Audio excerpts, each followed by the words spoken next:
నిన్న మేము మార్కెట్కి వెళ్ళి చింత చిగురు తీసుకొచ్చామండి ఫ్రెండ్స్. మనకు చెట్టు లేదు కదా, మార్కెట్లో కొనుక్కొచ్చాను. 20 రూపాయలు అదట ఇది. ఇదైతే పచ్చడి చేస్తున్నాను. ఇలా కావాల్సినవి చింత చిగురు పచ్చడిలో కావాల్సినవి ఎండుమిర్చి, కొన్ని పల్లీలు, జీలకర్ర, వెల్లిపాయలు, ధనియాలు. ఇది ఇప్పుడు పచ్చడి చేసుకుందాం ఫ్రెండ్స్. ఎలా చేయాలో చూపెడతారండి ఫ్రెండ్స్. కడాయి అయితే పెట్టాను, అందులో నూనె పోసుకున్నాను.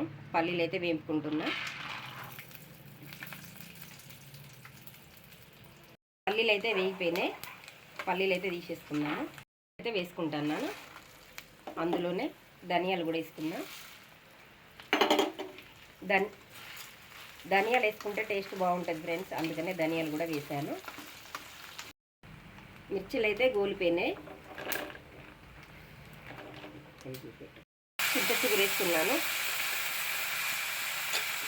ఇది ఉడికి ఎంత అవుతుంది, ఇంత అవుతుంది.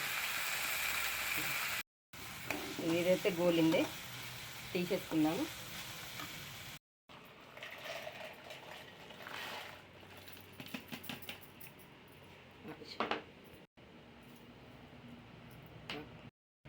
ఎల్లిగడ్డలు వేసుకుంటాను.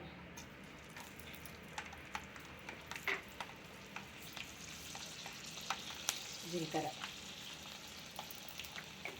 కళ్యామాకు,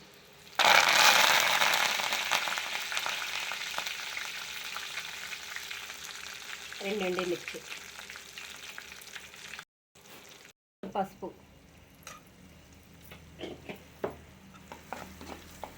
మిక్సీలో అయితే పట్టుకున్నాం కదా, ఇప్పుడు తీసి ఇందులో వేసుకుందాము.